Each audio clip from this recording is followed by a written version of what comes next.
Harusnya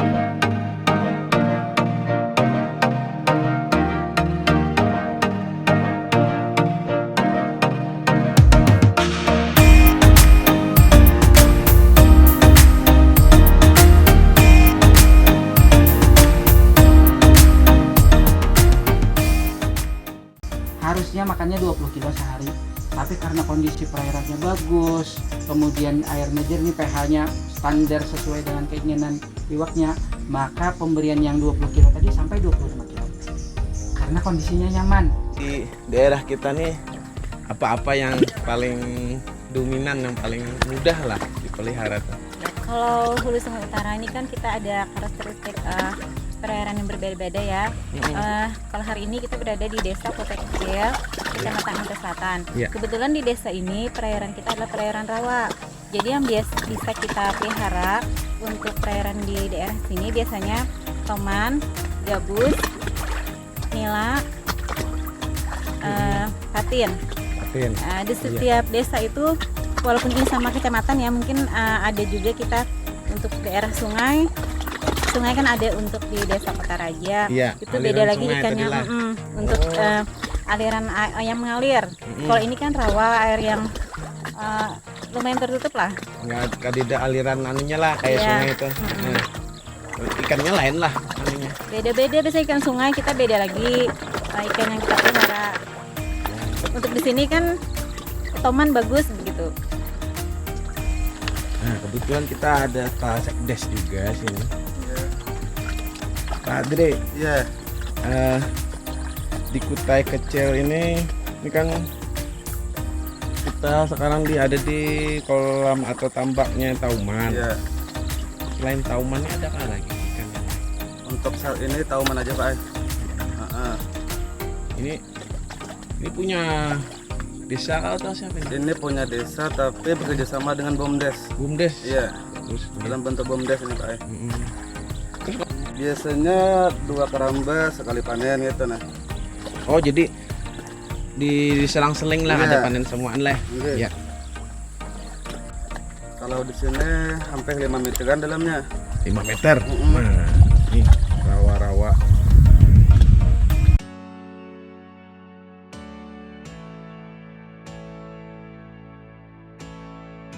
Tergantung besar dari iwak yang hendak dipanen. Nah biasanya kan ukurannya tuh mulai 7 bulan itu sudah mulai masuk ukuran, tapi bagi pembudidaya yang lain itu hendak menunggu lagi sampai ukurannya. Masalah yang ada di lapangan itu kan di umur 7 bulan itu sebagian pembudidaya sudah kehabisan modal, jadi mau kada mau harus dijual. Padahal dalam waktu 2 bulan lagi kalau kita bisa menahan 8 sampai ke 9 bulan, naiknya itu sangat signifikan. Biasanya dalam 6 bulan 7 bulan itu baru mencapai 7 sampai 8 on. Tapi apabila kita tambah 2 bulan itu sudah di atas 1 kilo. Nah, dan padahal pemberian pakannya tidak terlalu banyak juga lagi ya, tapi kadang setelah 6 bulan lalu ada, karena pasar ikan kecil sudah ada juga. Nah, jadi begitu pasar ikan kecil itu ada, kemudian ada yang menawar, kemudian modalnya sudah menipis, jadi dijual. Tapi kalau secara teknisnya 8 sampai 9 bulan itu yang paling ideal, karena ikan itu berkisar antara 1 kilo sampai 1,5 kilo.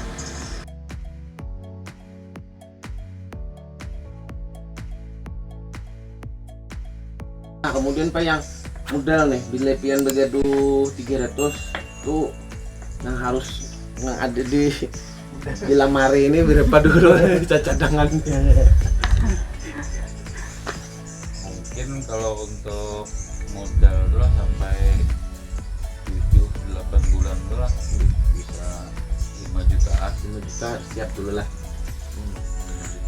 Kan ulun malah berpikir lo lihat tadi kan 6 bulan kan ada pur Wah, bisa loh. Artinya apabila usaha itu bisa sudah jalan 6 bulan Pak, artinya sudah memenuhi kriteria usaha itu untuk dibantu oleh KUR. Nah jadi peluang itu kira-kira ada lah bagi yang modalnya nih ya pemula lah.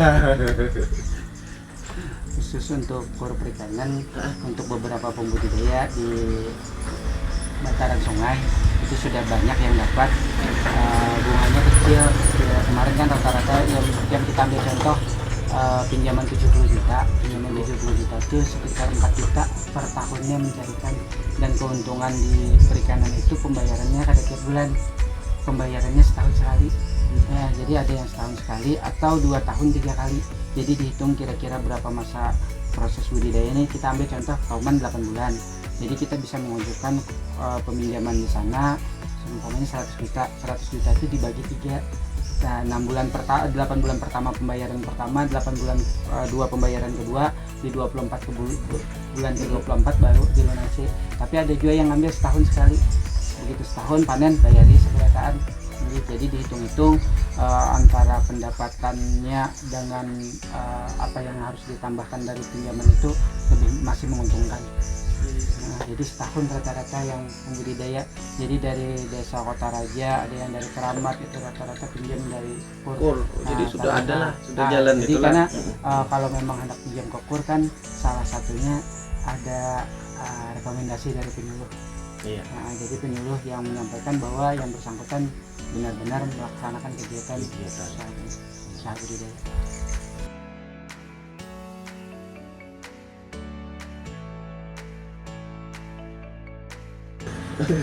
Nah, kira-kira kondisi yang seperti apa Pak? Di waktu yang mengalami gangguan banyunya nih. Kondisi waktu banyu itu hendak naik awan pas surut kayak ini. Nah itu bila hendak surut kayak ini paling berbau tuh banyu berbau tuh bila ngumpanin akhirnya bila nyampe berabut umpan tuh keluar bau. Itu waktu hanta makannya tuh kayak apa? Ada juga kan ampun ini kadang-kadang hantar makanan Timbul matinya gitu. Ada juga lah. Berbau aja, cuman kira-kira lah karena sudah ganal itu lah nya terbiasa sudah kondisi alam kayak ini, tahan aja kan. Tahan aja lek.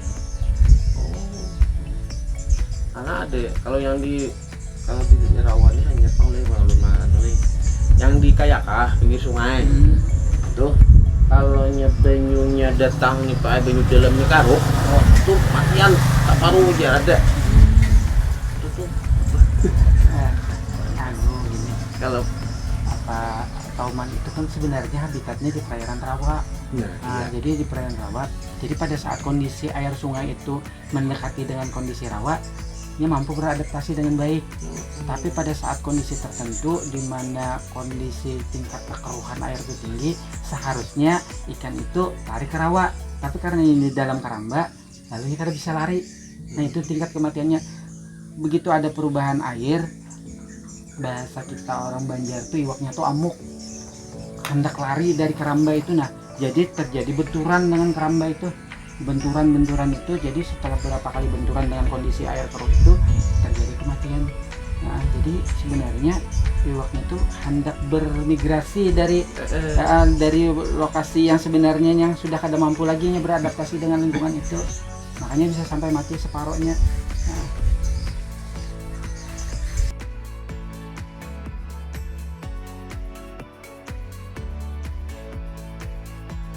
terus Bang, ada yang terlihat ada gejala jamur itu. Jamur itu biasanya didapati karena kelalaian dari pembudidaya. Salah satunya pemberi pakan yang berlebihan. Jadi pakan yang berlebihan itu akan mengendap di dasar perairan, dan setelah beberapa hari itu akan terjadi proses penguraian, dekomposisi. Pada saat terjadi proses penguraian itu bakteri kan banyak di sana. Jadi bakterinya itu ada yang nempel nantinya ke jadi kan sifatnya kan bakteri ini akan mengurai dari kondisi pakannya kan ikan itu akan diurainya nih. Begitu ada ikan segar pun maka sebagian bakteri itu akan nempel pada ikan, makanya akan kelihatan jamur pada tubuh iwak itu. Itu karena kebanyakan makan.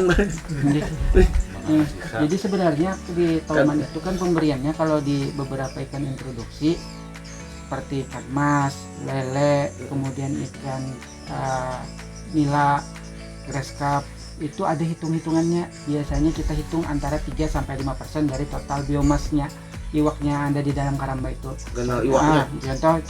Contoh ini, kita hitung-hitung dalam karamba itu sudah sepikul iwaknya, maka 3% dari total yang itu maksimal pemberian pakannya.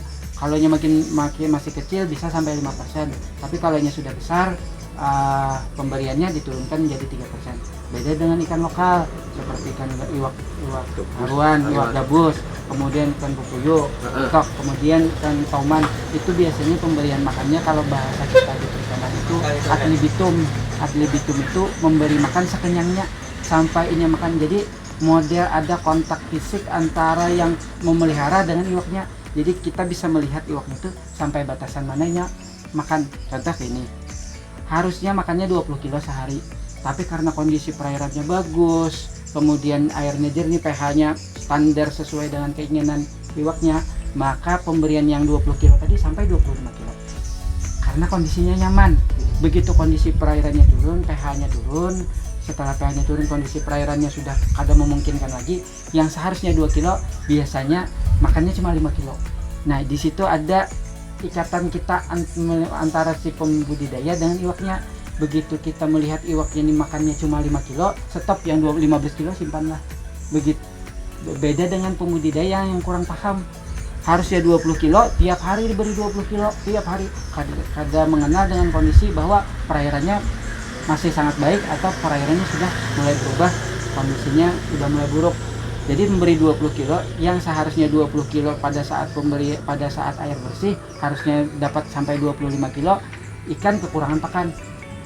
Pada saat kondisinya airnya berubah, sudah mulai menurun, kita beri lagi 20 kilo, maka yang 15 kilo akan menghambat di dasar perairan. Nah, jadi ibarat kita menggunakan kendaraan itu kada bisa mutlak harus jalan 60 terus. Ya.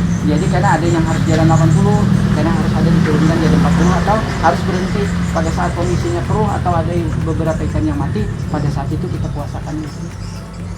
Jadi model setiap hari itu kada bisa ditentukan berapa harusnya pemberian pakannya.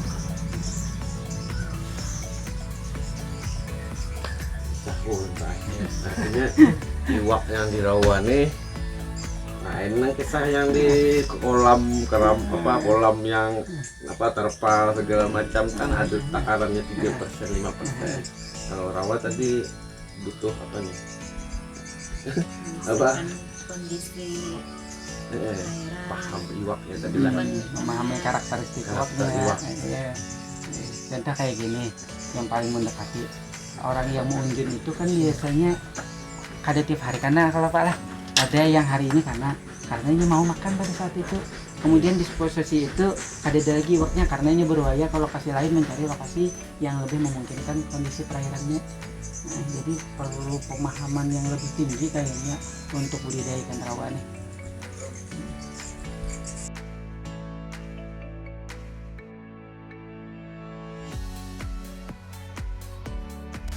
Bahkan tuh ada yang iwak laut leh, ada yang iwak apa nih? Berat Tawar. Yang baik yang mana? Yang baik Pak. Yang baik yang mana Pak? Punya ketujuhnya. Selama orang mangga dulu saya pernah makan iwak air tawar. Iwak laut terus. Mana harganya kalau lah? Harganya terlarang. Kalau menurut ukurannya memberi makan ini iwak air tawar ini proteinnya dia lebih entah apa besarnya tuh nah Cepat ganalnya nih, dapat yang laut. iwak Tawar. Cuman terlarang tadi harganya leh. Berarti hitung-hitungan itu ya. Nah, karena untuk tauman ini kisaran untuk menjadikan sekilo daging tauman itu antara 3-4 kg. Jadi kita harus berhitung berapa idealnya. Seumpamanya kita menggunakan iwak darat, memang iwak tawar memang pertumbuhannya itu lebih cepat. Tapi seumpamanya harganya 10.000 sekilo, kalau kita untuk mencapai sekilonya perlu 3 kg pakan, maka perlu modal 30.000 ditambah benih, sedangkan harga jualnya antara 28 sampai 35.000. Iya. Jadi kan ada ekonomis lagi kalau lah.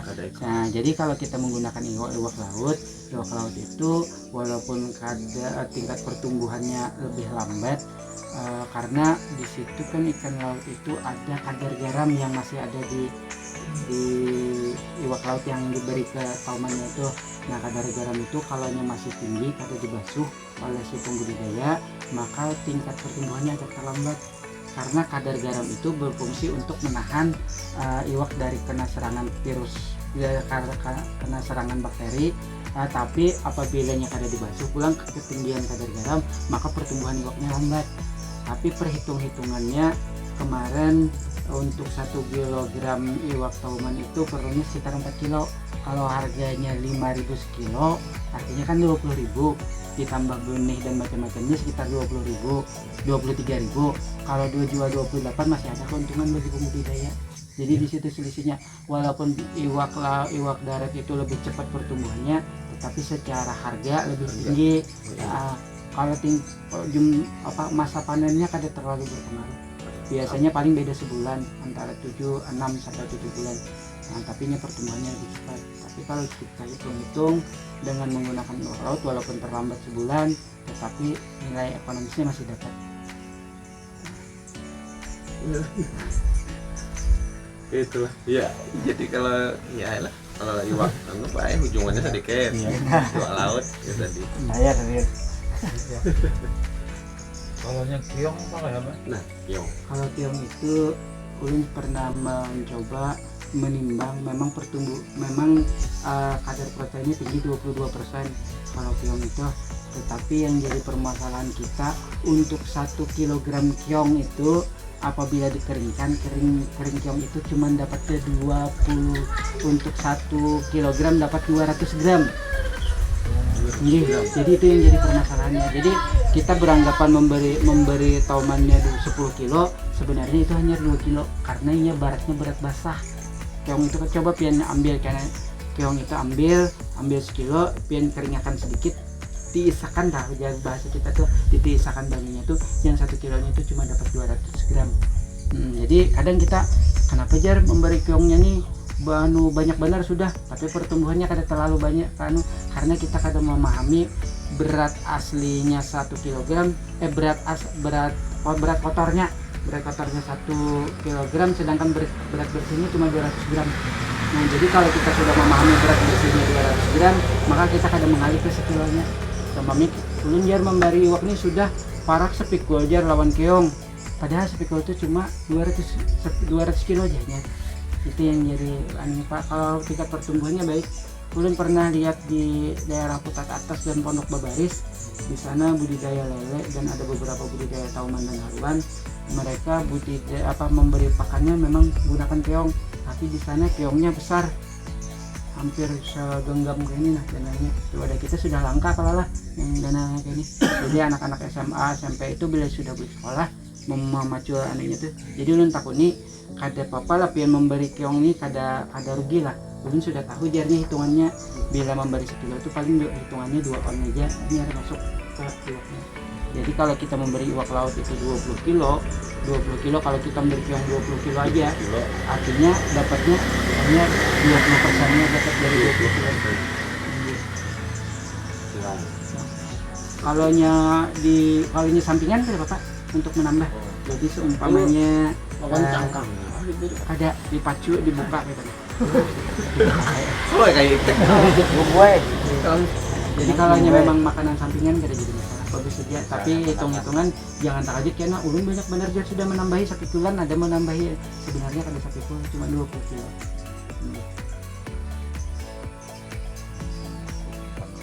Iya. Kosong. Berarti bagus,